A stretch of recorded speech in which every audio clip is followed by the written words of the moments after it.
चुड़ैल और कूड़ा उठाने वाली चुड़ैल। रात के 3 बज रहे थे। पूरे रेलवे स्टेशन पर सन्नाटा था। जोर जोर से हवाएं चल रही थी।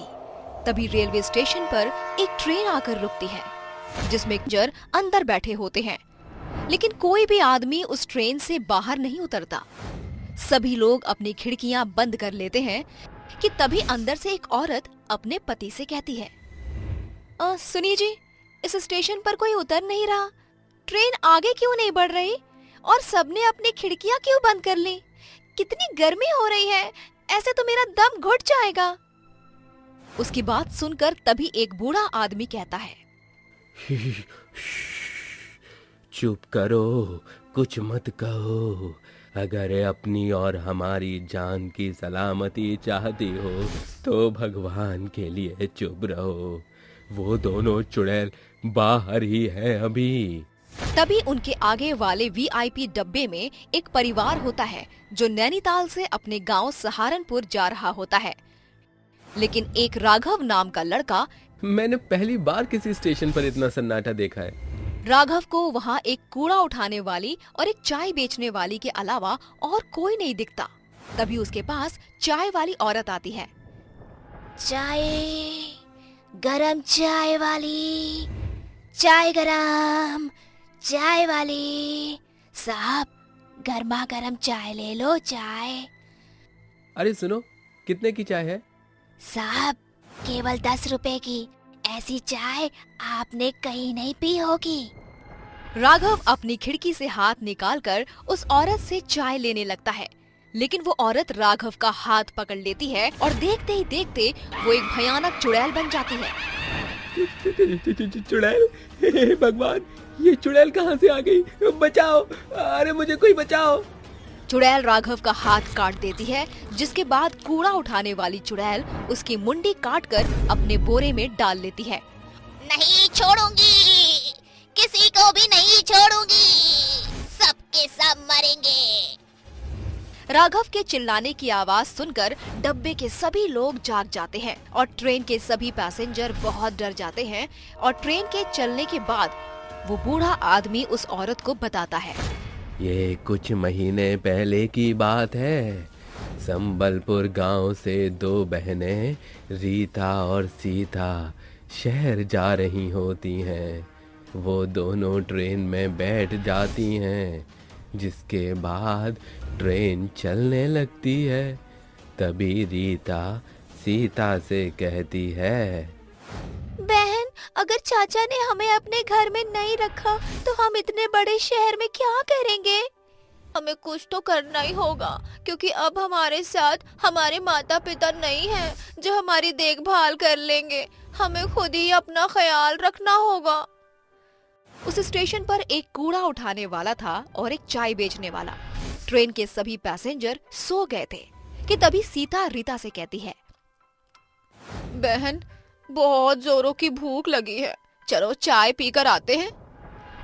वो दोनों बहनें सुनसान स्टेशन पर ट्रेन से उतर जाती हैं, जिसके बाद सीता चाय लेने जाती है। वहीं रीता को प्यास लगती है, इसीलिए वो पानी पीने के लिए कूड़ा बिनने वाले से पूछती है, भाई साहब, मुझे बहुत जोरों से प्यास लगी है, क्या यहाँ पानी मिल जाएगा? कूड़ा बिनने वाला उसे बहुत ध्यान से देखता है, जिसके बाद वो उससे कहता है, उस कमरे में पीने के पानी की टोंटी लगी है, जाओ पी लो। रीता पानी पीने के लिए उस कमरे की तरफ जाने लगती है कि तभी वो कूड़ा बिनने वाला उसके पीछे पीछे आता है और कमरे का दरवाजा लगा देता है। अरे भाई साहब, ये तुम क्या कर रहे हो? दरवाजा खोलो, मुझे बाहर जाने दो। ऐसे कैसे जाने दूं? पहले वो काम तो कर दूं जिसके मुझे पैसे मिले हैं। क्या चाहते हो तुम? साफ साफ बोलो। रीता बहुत डर जाती है। इतने में वो आदमी एक खंजर निकालता है और उसके दोनों हाथ और उसकी मुंडी काट देता है। रीता वहीं मर जाती है। उसे मारने के बाद वो आदमी चाय वाले के पास जाता है। जब सीता कूड़े बिनने वाले के हाथ में खून से लथपथ खंजर देखती है तो वो डर जाती है, लेकिन तभी पीछे से चाय वाला उसका मुंह दबाकर उसे वहीं ले जाता है जहां उसने उसकी बहन रीता को मारा था।